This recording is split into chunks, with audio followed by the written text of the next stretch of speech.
Assalamualaikum warahmatullahi wabarakatuh. Salam sejahtera buat kita semua.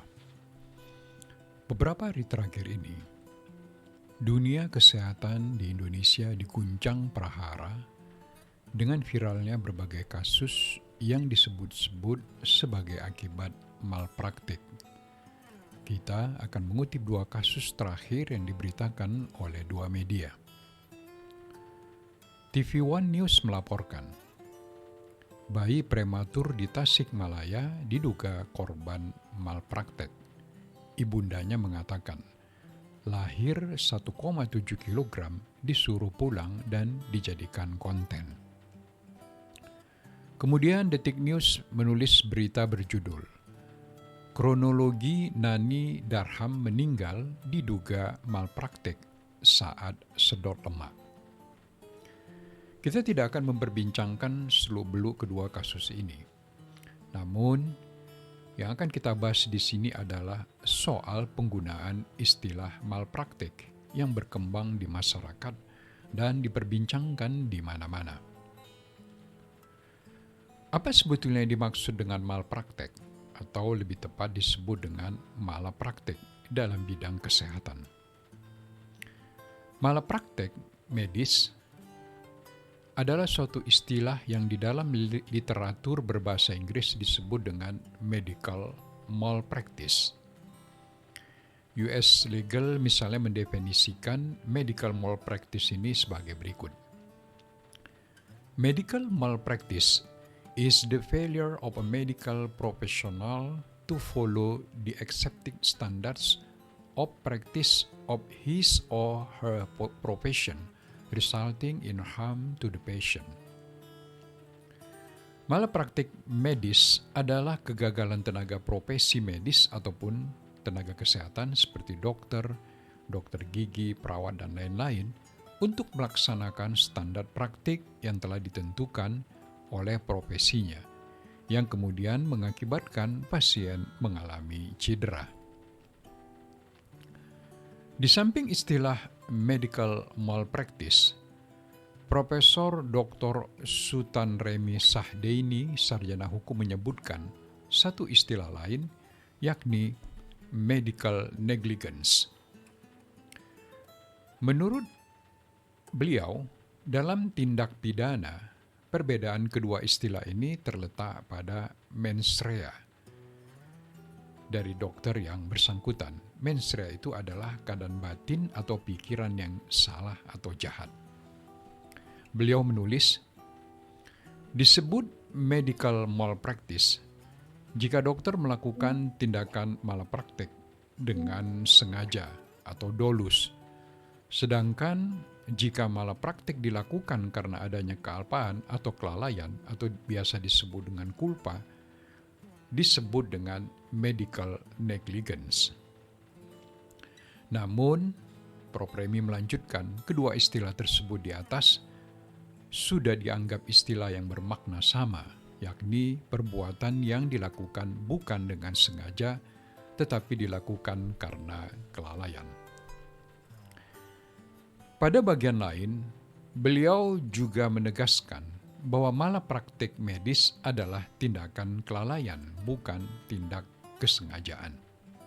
Ini bisa dilihat di dalam bukunya yang berjudul Hukum Kesehatan tentang Hukum Malpraktik Tenaga Medis tahun 2020, halaman 45 dan 345. Lalu, apakah di mata hukum malapraktik medis, kita singkat saja dengan malapraktik, ini merupakan pelanggaran perdata ataukah pelanggaran pidana?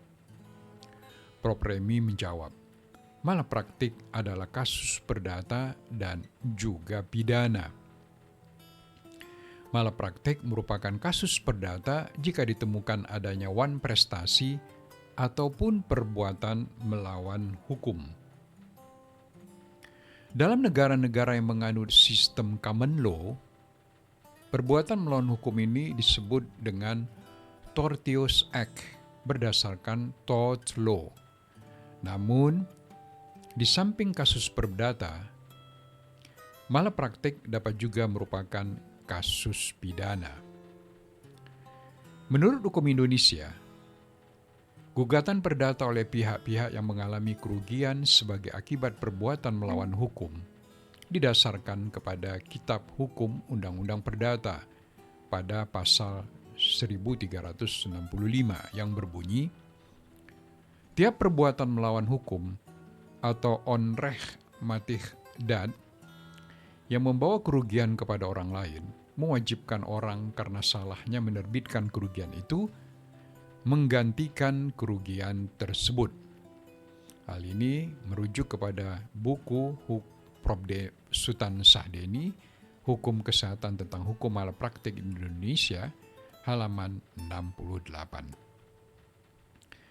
Menurut Prof. Remi, dokter dianggap telah melakukan tindak pidana hanya jika pelayanan kesehatan yang diberikan tidak dilakukan sesuai dengan standar prosedur operasional medis atau Medical Standard of Care yang telah ditetapkan.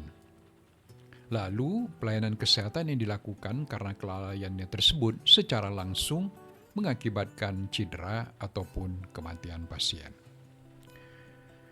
Namun jika cedera ataupun kematian pasien tersebut bukan terjadi karena kelalaian, tetapi karena dilakukan dengan sengaja, maka dokter tersebut bukan lagi melakukan malapraktik berbasis mens rea kelalaian, namun melakukan tindak pidana kejahatan yang berbasis mens rea kesengajaan. Adapun perihal kelalaian dokter yang menyebabkan kematian dan cedera pasien, mengacu kepada pasal 359 dan 360 KUH Pidana. Sedangkan perbuatan tindak pidana kejahatan berbasis kesengajaan merujuk kepada KUH Pidana pasal 351, 353 sampai 356 tentang penganiayaan. Dalam mata kuliah Hukum Pelayanan Kesehatan dan Hukum Administrasi Kesehatan Rumah Sakit di Sekolah Tinggi Hukum Militer atau STHM Program Studi Magister Hukum Kesehatan pada tanggal 24 dan 25 November 2023 yang disampaikan secara daring oleh Dr. Nasser SPDVE, Doctor of Law, pakar hukum kesehatan Indonesia, menguraikan pandangannya soal malapraktek ini yang bertolak belakang dengan pandangan Prof. Remi di atas. Kita akan mengulik pandangan Dr. Nasser ini dengan beberapa tambahan uraian dari saya untuk memperjelas apa yang beliau sampaikan. Pada dasarnya, Dr. Nasser menolak dengan keras terminologi malapraktik yang digunakan selama ini. Penggunaan istilah malapraktik ini menurut beliau, cenderung digunakan di kalangan masyarakat untuk mendiskreditkan para dokter ataupun tenaga kesehatan yang telah berupaya maksimal dalam melakukan upaya pengobatan yang hasilnya tidak seperti yang diharapkan oleh para pasien dan keluarganya. Ada beberapa alasan yang dikemukakan oleh Dr. Nasser terkait dengan hal ini.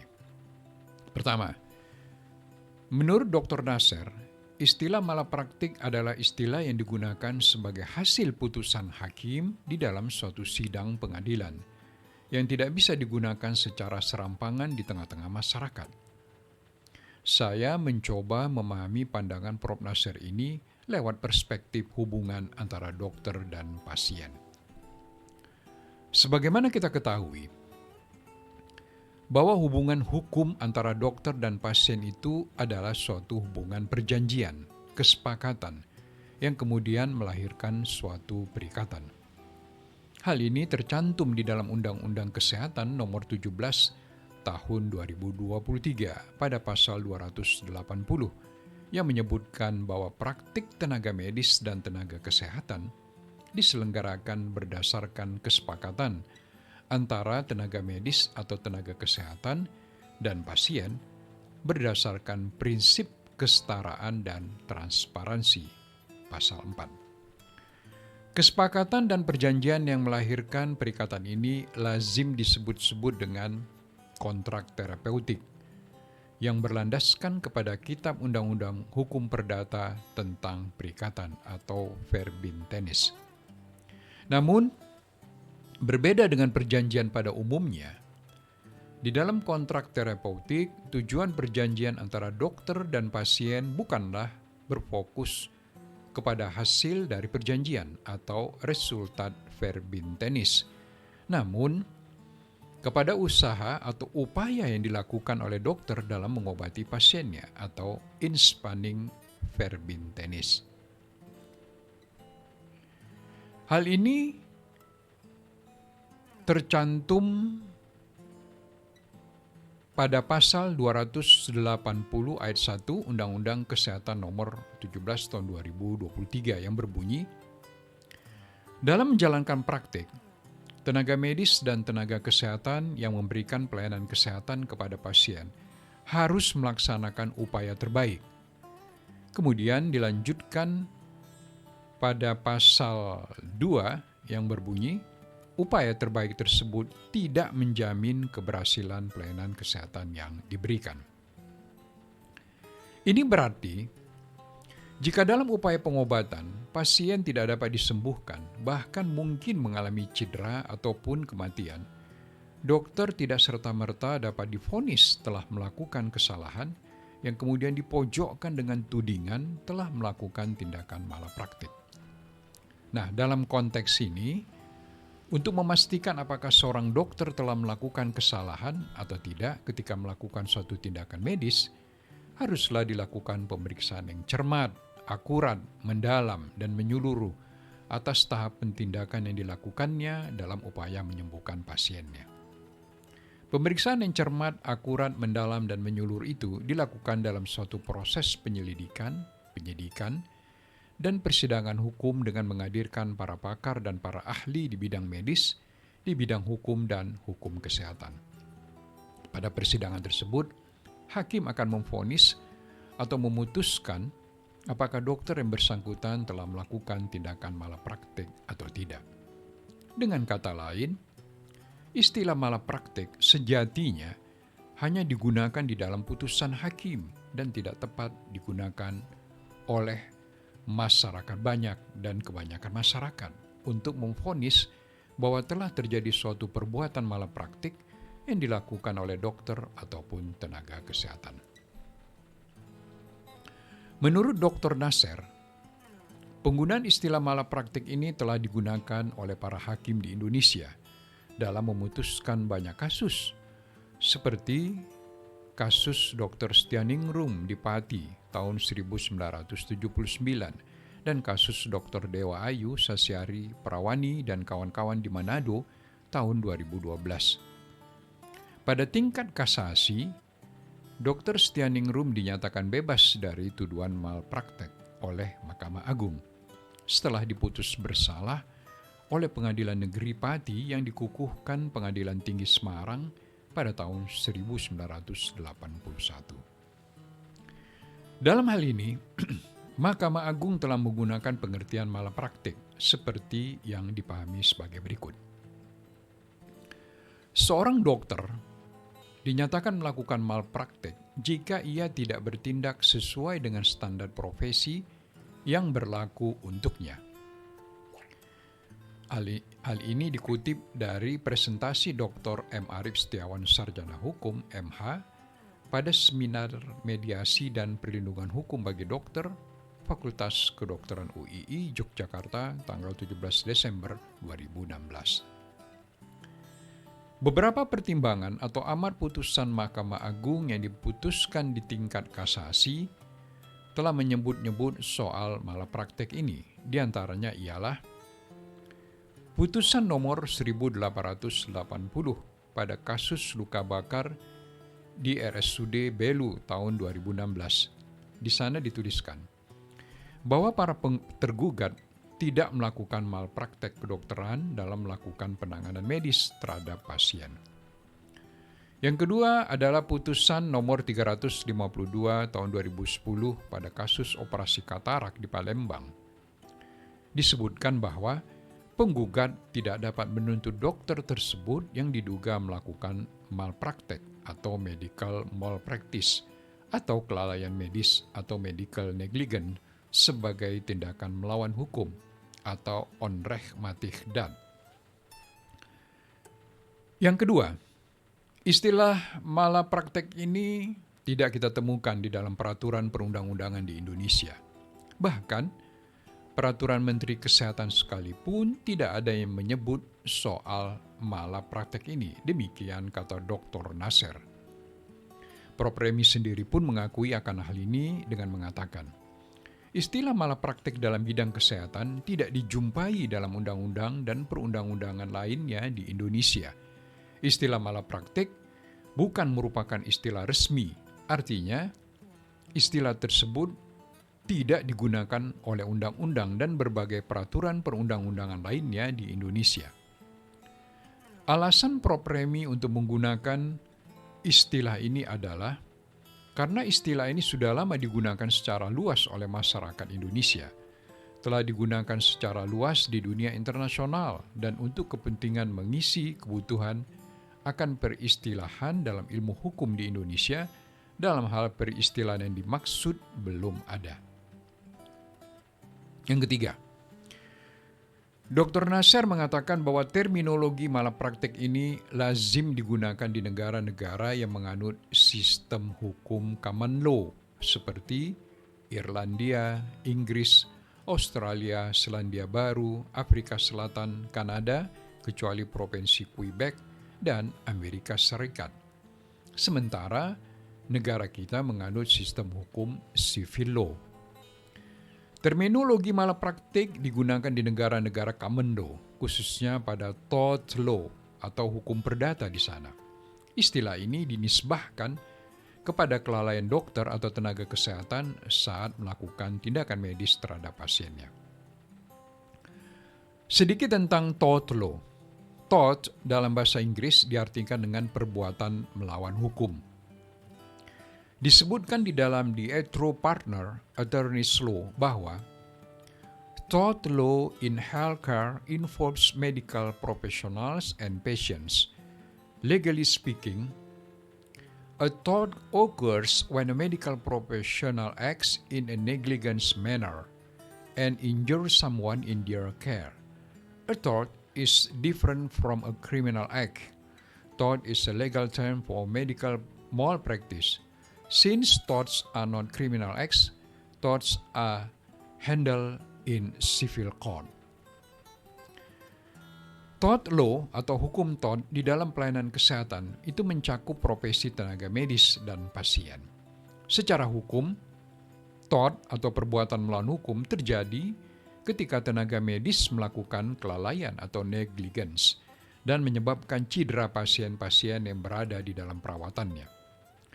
Perbuatan melawan hukum berbeda dengan tindak pidana kejahatan atau criminal act. Perbuatan melawan hukum adalah istilah hukum untuk malapraktek. Karena perbuatan melawan hukum bukanlah tindak pidana kejahatan, maka perbuatan melawan hukum ditangani di dalam peradilan hukum perdata atau peradilan sipil. Menurut hemat saya, seyogianya memang kita tidak dapat memaksakan suatu terminologi ataupun istilah yang merupakan bagian dari sebuah sistem hukum tertentu, diambil begitu saja untuk digunakan di dalam sistem hukum yang berbeda seperti terminologi malapraktik ini. Jika hal ini dilakukan, akan memunculkan kerancuan-kerancuan. Keempat, alih-alih menggunakan istilah malapraktek, Dr. Nasser menyarankan untuk menggunakan istilah kelalaian atau pembiaran, yang dalam konteks ini disebut dengan kelalaian medis atau pembiaran medis. Istilah kelalaian medis ini lebih tepat digunakan ketimbang istilah malapraktik dan tidak menimbulkan konotasi yang negatif di tengah-tengah masyarakat.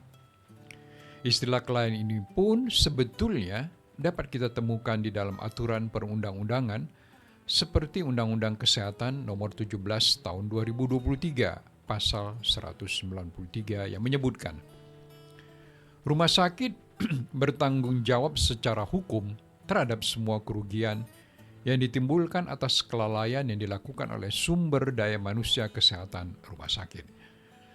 Yang dimaksud dengan sumber daya manusia di sini diantaranya ialah tenaga medis, seperti dokter, dokter gigi, spesialis dan subspesialis, serta tenaga kesehatan seperti perawat, bidan, apoteker, dan lain-lain. Penghinaan tuduhan malapraktek kepada dokter yang berulang-ulang kali dimunculkan dan diviralkan di masyarakat kita selama ini amat tendensius dan membuat posisi dokter dan tenaga kesehatan semakin terpojok karena telah di-framing sedemikian rupa sehingga diyakini telah melakukan pelanggaran pidana dan karena itu harus dihukum seberat-beratnya. Implikasi lebih jauh ialah kehormatan dan kepercayaan atau trust masyarakat terhadap profesi dokter menjadi semakin terdegradasi. Dari uraian panjang lebar di atas, kita dapat mengambil kesimpulan sebagai berikut. Pertama, baik Prof. Remi maupun Dr. Nasser sama-sama bersepakat bahwa tindakan medis yang dilakukan oleh dokter terhadap pasiennya yang kemudian berujung kepada cedera ataupun kematian si pasien hanya dikategorikan sebagai kelalaian saja dan tidak dikategorikan sebagai perbuatan sengaja. Kedua, walaupun istilah malapraktik di negara-negara common law sama pengertiannya dengan istilah malapraktik di Indonesia, yakni suatu tindakan kelalaian, namun unsur kelalaian merupakan salah satu mens rea di dalam hukum pidana di Indonesia. Sedangkan di negara-negara common law, unsur kelalaian itu termasuk ke dalam tort atau perbuatan melawan hukum yang masuk ke dalam hukum perdata. Yang ketiga, Prof. Remi mengakui bahwa istilah malapraktek digunakan di dalam negara-negara yang menganut sistem common law. Namun, anehnya, beliau tidak keberatan istilah ini digunakan di Indonesia yang menganut sistem civil law. Jadi, beliau menggunakan terminologi malapraktik untuk menjustifikasi kelalaian dokter sebagai suatu tindak pidana kejahatan. Padahal terminologi ini di negara asalnya, common law, masuk ke dalam wacana hukum perdata sebagai perbuatan melawan hukum. Yang keempat, Dr. Nasser menolak penggunaan kata malapraktik di dalam wacana perbincangan masyarakat karena istilah ini siogianya dipakai sebagai putusan hakim. Di samping itu, istilah tersebut bukanlah bagian dari sistem hukum civil law yang dianut negara kita. Sekali lagi, terminologi malapraktik lazim digunakan di dalam sistem hukum common law, khususnya tort law yang merupakan hukum perdata. Di sini, hukum perdata mediknya pun dibedakan dengan hukum perdata umum. Yang kelima, sebagai pengganti istilah malapraktik, Dr. Nasser menyarankan menggunakan istilah kelalaian medis atau pembiaran medis. Istilah kelalaian medis termaktub di dalam aturan perundang-undangan serta pernah digunakan oleh Mahkamah Agung sebagai penerjemahan dari kata medical negligence di dalam salah satu putusannya. Yang keenam, atau yang terakhir, penggunaan kata atau istilah malapraktik secara tidak semena-mena di masyarakat, bahkan di kalangan kaum intelektual dan akademisi semestinya memang dihindarkan, karena istilah ini berkonotasi negatif, tendensius, serta cenderung mendiskreditkan dan mendegradasi profesi dokter dan tenaga kesehatan di Indonesia. Salam sehat buat kita semua. Wassalamualaikum warahmatullahi wabarakatuh.